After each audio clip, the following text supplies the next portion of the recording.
घटना ज्ञान दे रही है, समझा रही है, समझ दे रही है।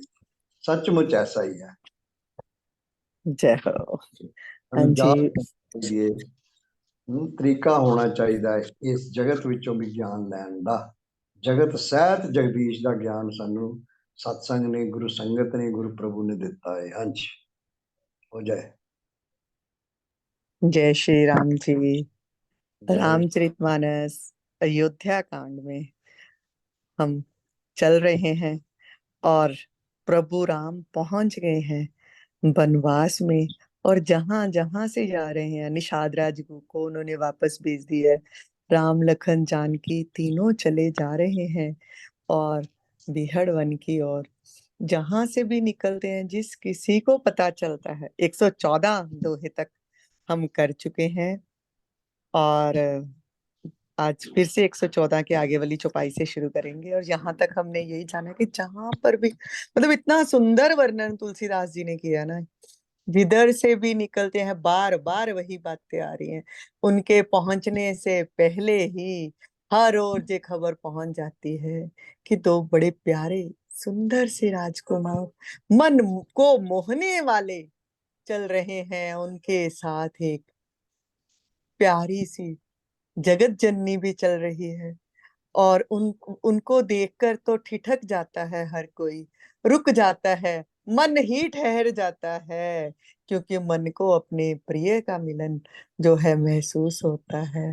तो जब ये बातें हर कोई आगे आगे पहुंचती हैं बातें, तो हर कोई सुनते ही दौड़, उस और दौड़ लगा देता है कि हम भी जाके देखें, हम भी जाकर दर्शन करें।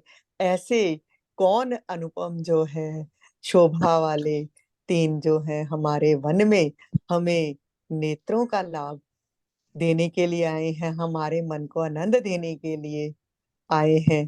और हर कोई दौड़ता है, कोई उस ओर दौड़ पड़ता है जिस ओर से वो आ रहे हैं। और कई लोग रास्ते में जो है वृक्ष के नीचे पत्ते बिछाना शुरू कर देते हैं कि वो आएंगे तो हम विनती करेंगे, यहाँ पर कुछ देर के लिए ठहर जाइए। और चलते हैं। कैसा कैसा आनंद सब लोग ले रहे हैं। जंगल के ग्रामवासी, जंगल के वनवासी, और ऋषि मुनि, और जो भी वन में रहने वाले भील हैं, वनवासी हैं, वो सबके सब कितना सुख ले रहे हैं प्रभु राम, लक्ष्मण और सीता जी के दर्शनों का। आगे चलते हैं। हाँ जी, आशु जी पढ़िए। एक कमल भरी आ नहीं पानी, अचेन नाथ कहि मृदुबानी। सुनि प्रिय बचन प्रीति अति देखी, राम कृपाल सुशील विशेषी। जानी श्रमित सिय मन माही, घरिक विलंबु कीन्ह बट छाही। मुदित नारी नर देखहि शोभा, रूप अनूप नयन मनु लोभा।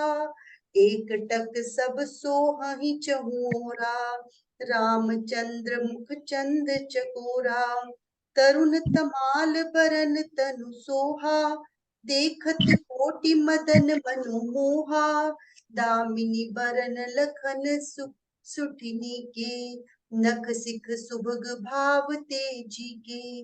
मुनिपट कटिन कसे तुनीरा, सोहहि कर कमल निधनु तीरा। जटा मुकुट सीसनी सुभग, उर भुज नयन विशाल। सरद परब विधु बदन बर, लसत स्वेद कन जाल। सियावर राम जय जय राम। बरनी न जाई मनोहर जोरी, शोभा बहुत थोरी मति मोरी। राम लखन सिय सुंदर ताई, सब चित वही चित मन मति लाई।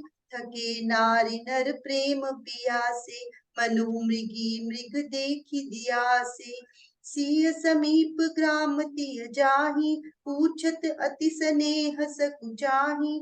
बार बार सब लागहि पाए, कहहि बचन मृदु सरल सुभाए।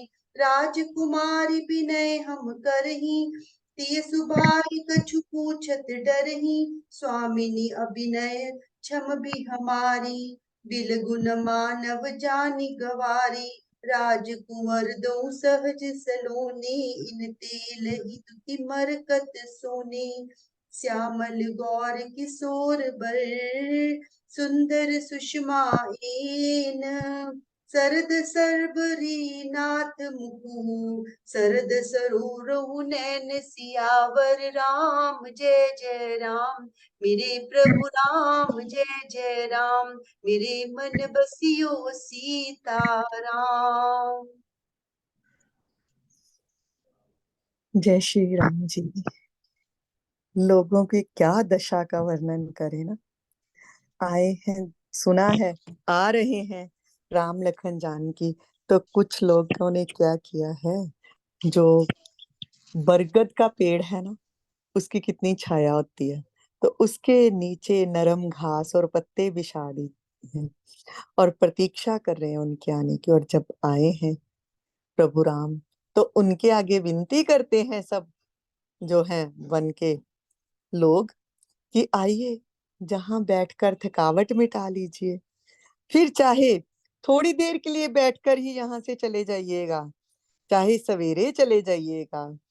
और कोई भागा गया है, घड़ा भर के पानी का ले आया है और कोमल वाणी से कहता है कि हे नाथ, आचमन तो कर लीजिए, मैं आपके लिए जल लेके आया हूँ। प्यास लगी होगी, प्यास बुझा लीजिए।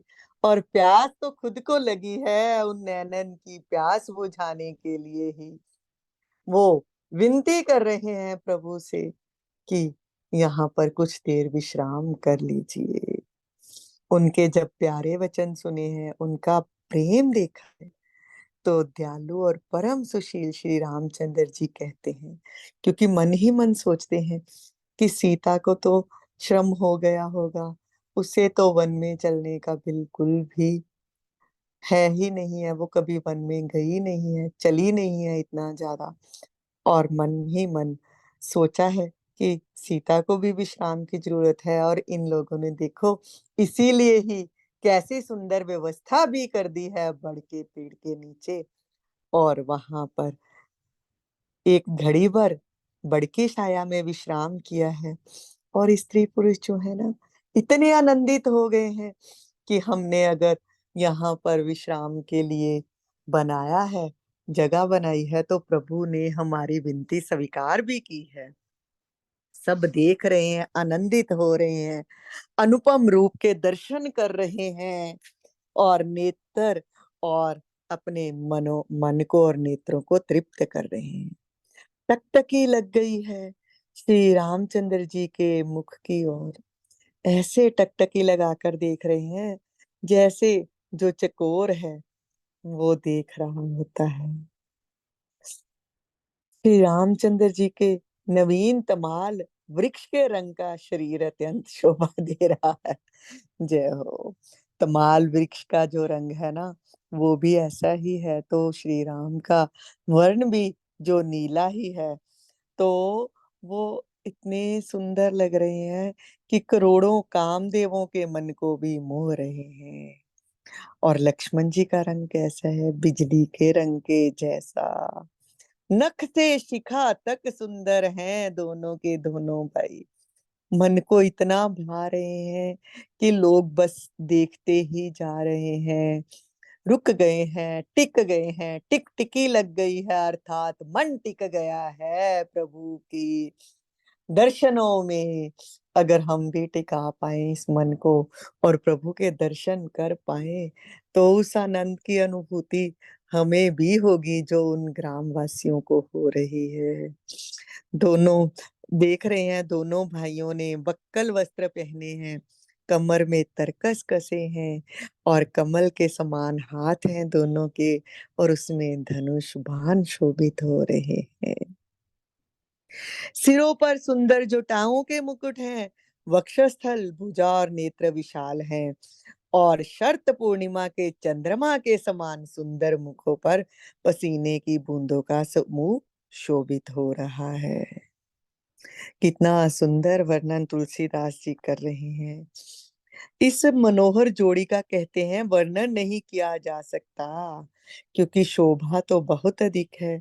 और तुलसीदास जी कहते हैं मेरी बुद्धि तो इतनी विशाल है नहीं कि मैं इस सुंदर जोड़ी का नक्शे शिखा तक वर्णन कर पाऊं। पर इतनी ही बात कहकर वो अपनी बात को विश्राम दे देते हैं कि राम लक्ष्मण और सीता जी की सुंदरता को सब लोग मन चित्त और बुद्धि तीनों ही लगा कर देख रहे हैं। और जब मन चित्त और बुद्धि ये तीनों ही एक दिशा में चल जाते हैं तो फिर समाधिस्थ अवस्था इसी को ही कहते हैं। तो लोगों की इस अर्थात की समाधि ही लग गई है उन तीनों को देखकर, उन तीनों के अनुपम रूप को देखकर। ऐसे प्रेम के प्यासे वो लोग हैं, सौंदर्य माधुर्य की छटा देखकर ऐसे थकित से रह गए हैं जैसे दीपक को देखकर हिरनी और हिरन निस्तब्ध रह जाते हैं। गांवों की स्त्रियां सीता जी को देख रही हैं, उनके पास गई हैं, बहुत प्रेम उमड़ रहा है उनके हृदय में तीनों को देखकर। पर पूछना चाहती हैं सीता जी से, सकुचाती हैं, बार बार पांव को छूती हैं, सोचती हैं कि राज रानी है ये, तो इनसे हम कैसे पूछें। फिर कहती हैं राज रानी हम तो गांव की औरतें हैं, हमें नहीं पता कि राजकुमार राजकुमारियों से कैसे बात की जाती है, पर हम कुछ निवेदन करना चाहते हैं, कुछ विनती करना चाहते हैं। डर रही हैं हम कि कहीं तुम नाराज ना हो जाओ। हे स्वामिनी, हमारी ढिठाई क्षमा कीजिएगा और हमको गंवारी जानकर बुरा ना मानिएगा। ये दोनों राजकुमार परम सुंदर हैं और हमें तो लगता है कि मरकत मणि और स्वर्ण में जो मरकत मणि में जो हरित और स्वर्ण में स्वर्ण की जो आभा है, इन दोनों से ही आई है और इतने प्यारे हैं। और हम ये ढिठाई है हमारी कि हम तुमसे ये पूछना चाहते हैं कि ये दोनों तुम्हारे कौन है।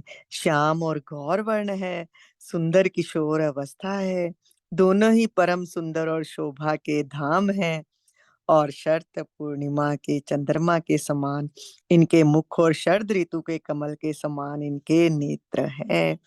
ये सब वर्णन वो गांव की औरतें कर रही हैं और मन ही मन प्रभु के दर्शनों का आनंद ले रही हैं और परमानंद की अनुभूति तो हो ही जाती है जब मन चित्त और बुद्धि तीनों से ही ब्रह्म के दर्शन किए जाते हैं, प्रभु के दर्शन किए जाते हैं।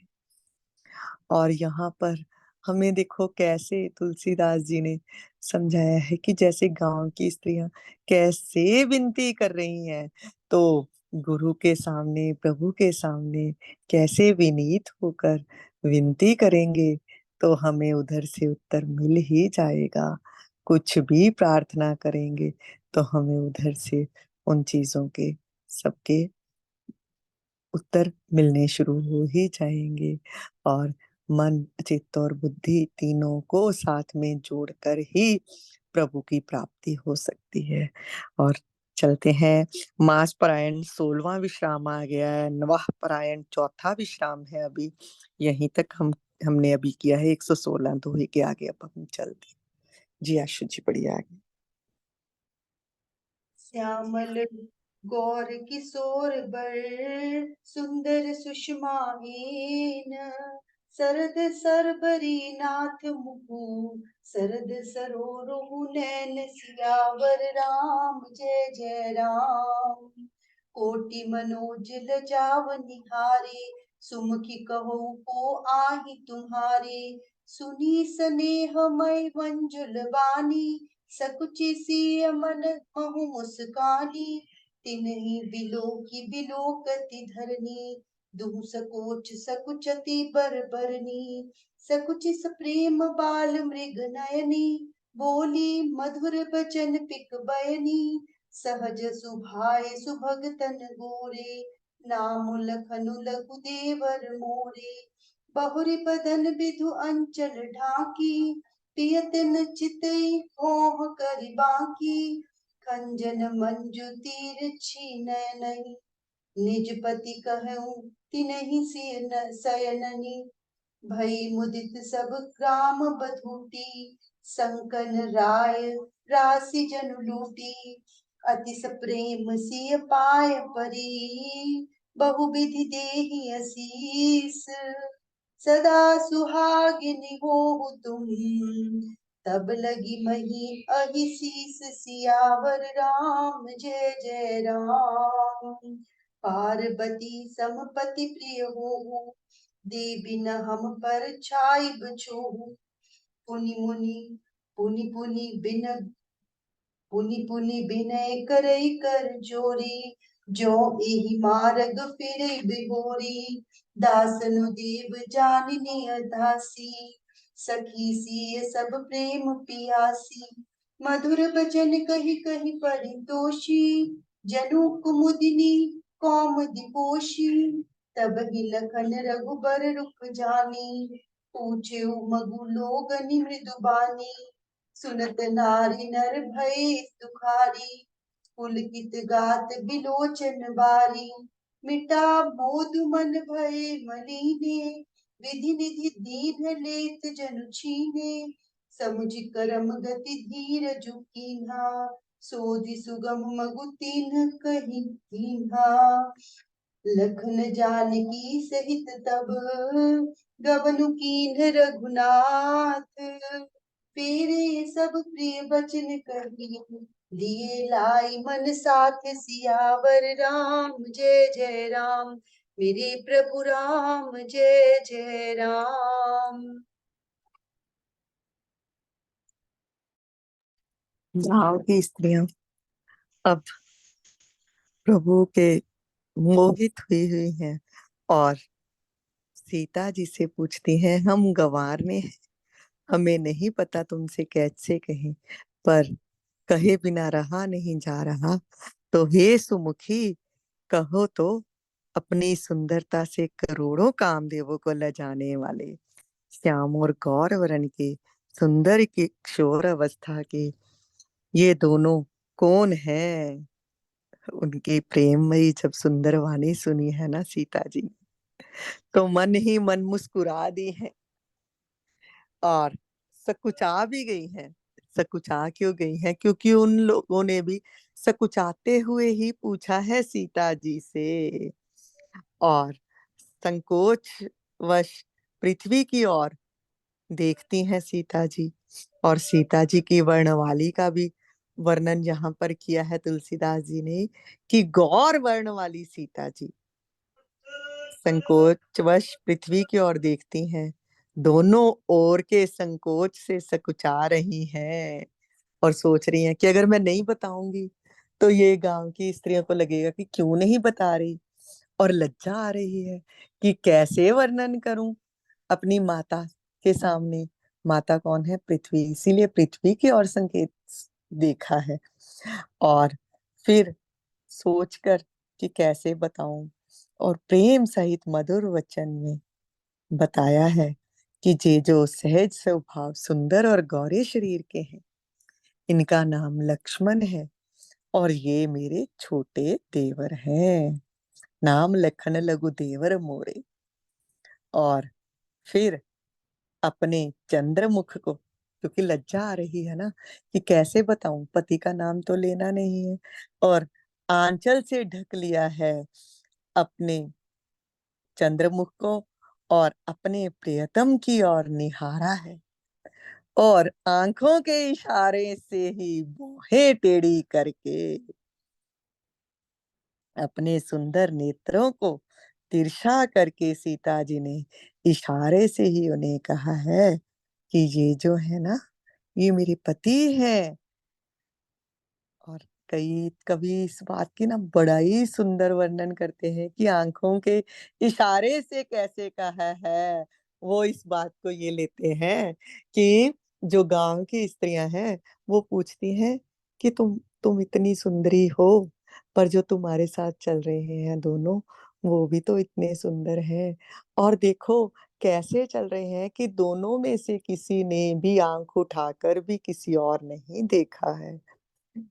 रास्ते में पड़ने वाली किसी भी औरत की तरफ ये आंख भी उठाकर नहीं देखते, तो कैसे तुमने इन्हें वश में करके रखा है। ये कुछ कुछ लोग जो हैं, कभी लोग ये इससे इस बात को ऐसे लेते हैं, और संकोच यही बताते हैं कि संकोच इसीलिए उन्हें हो रहा है पूछने में।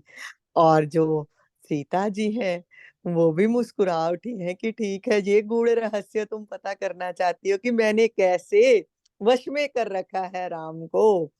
तो इसका बस यही है, आंख के इशारे से, भ्रिकुटी से इशारा करती हैं कि मौन रहकर जो वो कहते हैं वही वैसे ही मैं चलती हूँ। और नयन तिरछे करके कि बस उनकी आंख की भाषा ही मैं समझ जाती हूँ और वो मेरी आंख की भाषा ही समझ जाते हैं। मौन में ही हमारी बातें हो जाती हैं। तो इसीलिए वो मेरे बस में है, क्योंकि मैं उनकी हर बात को समझ जाती हूँ। अब जब ये ऐसा इशारों से ही सीता जी ने कहा है कि ये मेरे पति हैं, तो ये जानकर गांव की युवती स्त्रियां बहुत आनंदित हुई हैं। और ये आनंदित हुई है यहाँ पर ये कि उनको भी पता चल गया है कि कैसे प्रभु को वश में करना है। मन ही मन प्रभु को पुकारना है, तो ऐसे ही प्रभु वश में होंगे, जोर जोर से बोलकर पुकार कर नहीं, आंखों की भाषा ही, प्रभु के मौन की भाषा ही समझेंगे तो प्रभु वश में होंगे। और वो बहुत आनंदित हुई स्त्रियां, और सीता जी के पैरों पर पड़ गई हैं और कहती हैं कि हे प्रिय, जब तक शेष जी के सिर पर पृथ्वी रहे तब तक तुम सदा सुहागिनी बनी रहो, पार्वती जी के समान अपने पति की प्यारी हो वो। और हे देवी, अब हर हम पर कृपा बनाए ही रखना। कृपा क्या बनाए रखे कि जब भी है आप इसी रास्ते से ही लौटना और हमें दर्शन देते ही रहना। बार बार हाथ जोड़कर विनती करती हैं वो सबकी सब, हमें अपनी दासी जानकर दर्शन देते ही रहना। सीता जी उनके प्रेम को देखकर प्रसन्न भी हो रही हैं और मधुर वचन कह कह कर उनको भली भांति संतोष दे रही हैं। और ऐसा लग रहा है उनकी प्रसन्नता को देखकर कि जैसे चांदनी ने कुमदनियों को खिलाकर पुष्ट कर दिया हो।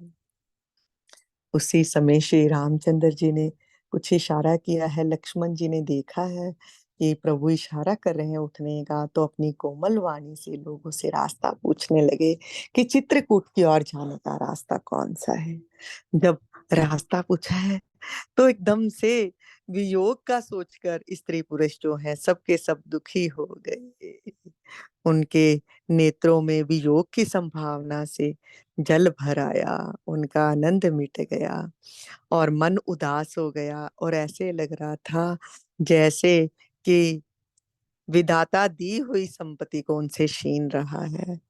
पर कर्म की गति समझकर उन्होंने धैर्य धारण किया और जो सुगम मार्ग था वहां से वो बतला दिया।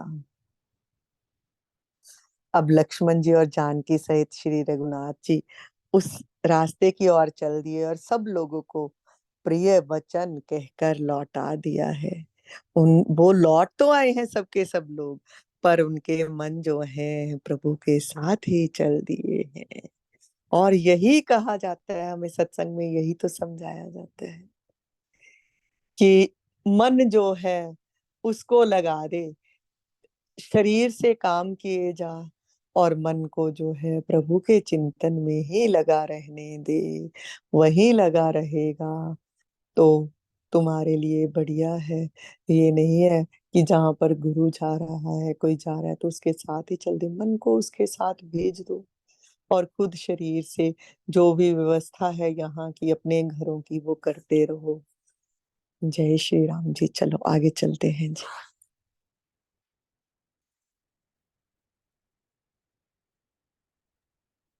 आशु जी पढ़िए आगे। जय जय सिया राम, जय सिया राम, जय। आशु जी कौन सा है? फिरत नारी नर अति पछिताही, दयहि दोषु देहि मन माहि, सहित विषाद परस्पर कहहि, विधि कर तब उलटे सब अहहि, निपट निरंकुश निठुर निसंकु, जेहि ससि कीन्ह सरोज सकलंकु, रूख कलप तरु सागर खारा, तेहि पठई बन राज कुमारा, जो पै इन्हीं दीन बन बासु, जो पे इन्हीं दीन बन बासु, कीन्ह बादि विधि भोग बिलासु, ए बिच रही मग बिनु बिनु पद त्राना, रचे बादि विधि बाहन नाना, ए मही पर ही दासी कुस पाता, सुभग सेज कत सृजत विधाता, तरुबर बास इन्हीं विधि दीन्हा, धवल धाम रचि रचि श्रमु कीन्हा, जो ए मुनिपट धर जटिल, सुंदर सुठि सुकुमार, विविध भांति भूषण बसन, बादि किए करतार, सियावर राम जय जय राम, जो ए कंद मूल फल खाही, बादि सुधादि असन जग माही, एक कहीं ए सहज सुहाई, आप प्रगट भय विधि न बनाई, जह लगी वेद कहीं विधि करनी, श्रवण नयन मन गोचर बरनी, देखहु खोजी भुवन दस चारी, कहाँ अस पुरुष कहाँ असी नारी, इन्हीं देखी विधि मनु अनुरागा, पटतर जोग बनावे लागा, कीन बहुत श्रम एक न आए, तेहि ईर्षा बन आनि दुराए, एक कहीं हम बहुत न जानही, आप ही परम धन्य करि मानही, ते पुनि पुण्य पुंज हम लेखे, जे देखहि जिन देखे, एहि विधि कही कही बचन प्रिय, लेहि नयन भरि नीर, किबि चल हई मार्ग अगम, सुठि सुकुमार शरीर, सियावर राम जय जय राम, मेरे प्रभु राम जय जय राम। हमने 120वां दोहा पढ़ा अभी। आज यहीं तक ही करेंगे, इसकी व्याख्या भी कर देते हैं बस। जब लक्ष्मण जी और जानकी सहित रघुनाथ जी चल दिए ना वन की ओर, तो लोगों के मन को तो साथ ही ले गए हैं। अब जो पीछे लौट रहे हैं वो स्त्री और पुरुष पछता रहे हैं, मन ही मन देव को दोष देते हैं। और अब विषाद भी लौट आया ना, प्रभु चले गए हैं, तो प्रभु के जाने के वियोग के कारण विषाद लौट आया और कह रहे हैं विधाता के सभी काम ही उल्टे हैं। हाँ, विधाता को तो कोई फर्क ही नहीं, स्वतंत्र है ना, निर्दय है, निडर है। पर देखो कैसा कैसा अब विधाता के दोष उन्हें दिख रहे हैं ब्रह्म प्रभु, और कह रहे हैं चंद्रमा को उन्होंने देखो घटने बढ़ने वाला बना दिया है, कलंकी बना दिया है, कल्प वृक्ष को जो है पेड़ बना दिया है, समुद्र को खारा बना दिया है। तो ये विधाता है ही ऐसा, उसके काम ही ऐसे उल्टे पुल्टे हैं। और इसी ने इतने सुंदर राजकुमारों को वन में भेज दिया है। अगर इनको वन में ही भेजना था तो ऐसे भोग विलास क्यों बनाए, क्योंकि ये राजकुमार ही उन भोग विलासों को उपयोग करते, तो उन भोग विलासों को बनाने का कुछ फायदा था। अब जैसे यही ना, हम अपने प्रियतम के लिए ही कुछ अच्छा सोचते हैं ना, तो लगता है कि उसको, हमारे प्रिय को वो वस्तु अगर नहीं मिलेगी तो उस वस्तु का कोई उपयोग ही नहीं है। तो वैसा ही कह रहे हैं, जब ये इन नंगे पांव ही इन राजकुमारों को जाना था तो जूते तो व्यर्थ ही बने हैं। और अगर ऐसे ही पैदल ही चल के जाना था तो उन सवारियों को बनाने का प्रभु को क्या फायदा। सुंदर पलंग शेज बिछोने किस लिए बने हैं, अगर इन्हें कुश और पत्ते बिछाकर जमीन पर ही रहना है। और ये महलों का क्या फायदा, अगर इन्हें बड़े बड़े पेड़ों के नीचे ही निवास करना है। ये सुंदर और अत्यंत सुकुमार जो हैं, इन्हें अगर मुनियों के वक्कल वस्त्र ही पहनाने थे तो विधाता ने क्यों भांति भांति के गहने और कपड़े बनाए। ये जो कंद मूल फल खाते हैं, तो अगर इन्हें यही खाना था तो विधाता को ये भोजन अलग तरह के बनाने की क्या आवश्यकता थी। ये सुंदर है, ये अपने आप ही प्रकट हुए हैं। हमें नहीं लगता कि ये जो है इन्हें बनाने में कोई ब्रह्मा जी ने कोई मेहनत की है। अब देखो, अब ब्रह्मा को दोष दे रहे हैं लोग कि ब्रह्मा ने अगर ये वस्तुएं बनाई हैं तो इन्हें उपयोग करने के लिए भी इन राजकुमारों को वन में नहीं भेजना चाहिए था, महलों में ही रहने देना चाहिए था। अगर ये राजकुमार उन वस्तुओं का उपयोग नहीं कर रहे तो उन वस्तुओं के बनाने का क्या फायदा। और कुछ लोग कह रहे हैं कि ये जो राजकुमार दोनों है ना, और जो ये राजकुमारी है, ये हमें लगता है कि ब्रह्मा के बनाए हुए नहीं हैं, ये खुद ही अवतरित हुए हैं इस धरा पर। अब हमारे कानों, नेत्रों और मन के द्वारा अनुभव में आने वाली विधाता की करनी को जहां तक वेदों ने वर्णन किया है, अब एक दूसरे से बातें, अब ज्ञान की बातें भी शुरू कर दी हैं कि जैसा जैसा वेदों ने कहा ना, ब्रह्मा ने ऐसे ऐसे स्त्री पुरुष बनाए, ये वैसे तो नहीं है। तो इसका मतलब ये खुद ही अपनी मेहनत से आप ही निर्मित हुए हैं। इन्हें देखकर हमारा मन जो है मुग्ध हो गया है। इन्हीं की उपमा के योग कोई स्त्री पुरुष है ही नहीं।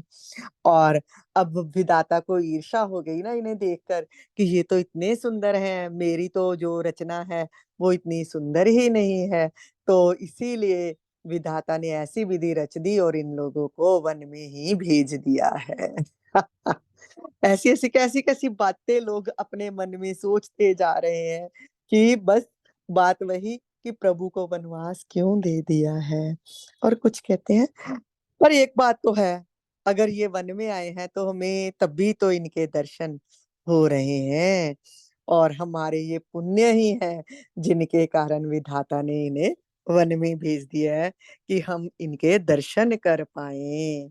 इस प्रकार सब आपस में कुछ ना कुछ, क्योंकि बिना सिर पैर की बातें ही किए जा रहे हैं, क्योंकि मन तो चला गया ना प्रभु के साथ, और प्रेम अश्रु जो हैं बहे जा रहे हैं, और ऐसी ही एक दूसरे से बात किए जा रहे, कैसे चलेंगे वो दूर, सुकुमार से बालक हैं, कैसे चलेंगे इतने दुर्गम रास्ते के ऊपर। और जो ये तो सब पुरुष ऐसी बातें कर रहे हैं, जो स्त्री हैं वो, उनका तो ऐसा स्नेह है कि विकल हुई जा रही हैं, जैसे कि संध्या के समय चकवी जो है भावी वियोग की पीड़ा से करा रही हो, दुखी हो रही हो। और वो कहती हैं, इन देखो इतने कोमल लाल लाल चरण हैं इनके, और इनके छूने से तो पृथ्वी कैसे सकुचाती होगी। अगर ये पृथ्वी के ऊपर पांव भी रखते होंगे तो पृथ्वी को लगता होगा कि मैं कठोर से कोमल हो जाऊं, क्योंकि इनके पांव जो हैं इतने कोमल हैं। तो अगर विधाता ने इन्हें वनवास में भेज ही दिया था तो विधाता को चाहिए था कि सारी पृथ्वी को, जे वन की पृथ्वी को सारी को पुष्पमय ही कर देता, पुष्प ही बिछा देता इस सारी पृथ्वी के ऊपर, ताकि उन कोमल जो चरणों को है उन्हें पृथ्वी के पांव रखने के कारण पीड़ा ही ना होती। यदि ब्रह्मा से कुछ मांग सके तो हम तो यही मांगेंगे कि वो बस हमारी आंखों में इस छवि को बसा दे। और जो स्त्री पुरुष अब जहां तक नहीं पहुंच पाए थे, वो घर में ही बेचारे रह गए थे, जब ये दशा देख रहे हैं बाकी सबकी, और उनसे प्रभु के सौंदर्य का वर्णन सुन रहे हैं, तो व्याकुल होकर पूछते हैं कि अच्छा वो चले भी गए, हम तो आ ही रहे थे, अच्छा हम पीछे रह गए। तो वो जो समर्थ हैं, जो भाग सकते हैं, वो पूछते हैं किस ओर गए हैं, पता चलता है चित्रकूट की ओर, तो वो भाग पड़ते हैं कि हम तो भागकर जाकर ही उनका दर्शन कर लेंगे, हमें तो लगता था कि वो यहाँ पर रहेंगे, रुकेंगे। और जो नहीं जा सकते, जो नहीं जा सकते, जो जैसे गर्भवती प्रसूता स्त्रियां हैं, अबला हैं, बच्चे हैं, जो बूढ़े हैं, जो दर्शन नहीं कर पाए, जहाँ आगे दर्शनों के लिए नहीं जा सकते, वो बहुत पछताते हैं।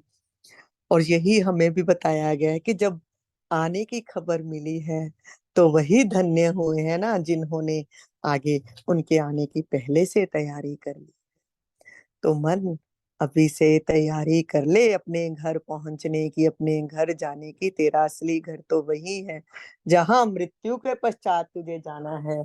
और अगर तैयारी नहीं करेगा तो फिर हाथ मलकर इन लोगों की तरह पछताते ही रह जाएगा।